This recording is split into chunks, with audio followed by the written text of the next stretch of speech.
السلام عليكم، ازيكم؟ عاملين ايه؟ يا رب تكونوا جميعا بألف خير. النهارده جايه لكم بمسحوق جميل جدا. انا شايفه ان هو بينافس كل المساحيق اللي احنا كنا متعودين عليها، سواء برسيل، سواء اريال، سواء تايد، وكمان اوكسي. اعتقد ان المسحوق ده بجد بينافس كل انواع المساحيق اللي احنا بنستخدمها. المسحوق ده للغسالات الاوتوماتيك، مش الغسالات العاديه. في منه الغسالات العاديه، ولكن انا غسالتي اوتوماتيك، فجبت المسحوق ده، وده تاني مره استخدمه. مرضتش اعمل الفيديو الا لما اتاكد فعلا ان المسحوق ده جودته حلوه، ما بيضرش الغساله. تاني حاجه بينظف الملابس، واخر حاجه انه ريحته كمان كويسه جدا جدا جدا.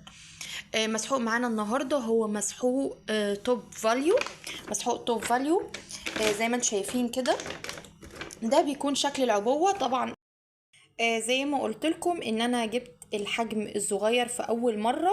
كان تقريبا 4 كيلو او 5 كيلو، لكن المرة دي انا جبت الحجم الكبير اللي هو 8 كيلو. هو ده اسم المسحوق، اسمه توب فاليو. المسحوق ده موجود في هايبر وان، وموجود كمان عند محلات المنظفات. معظم محلات المنظفات بقت تنزله الفترة دي، لانه طبعا مسحوق اثبت جودته، وطبعا ولانه مصري فاحنا بنشجع برضو اللي هي المنتجات المصرية. المسحوق جميل جدا جدا جدا زي ما قلت لكم. المسحوق ده بودر. بصوا هنشوف مع بعض كده شكل البودر. في ناس برضو بتقيم المنتج من خلال شكل البودر.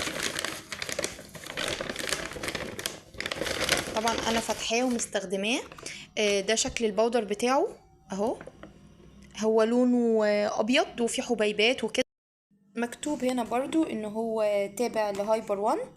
الناس اللي في القاهرة او كده هتبقى عارفاه بشكل اكبر، عكس المحافظات التانية. المنتج جميل جدا جدا جدا يا جماعة، بجد. نظافة. انا عندي اطفال ودايما الهدوم بتاعتهم فيها بقع وكده، فبأمانة نظف لي ملابسهم بشكل كبير جدا. يعني انا قررته بناء عن تجربتي.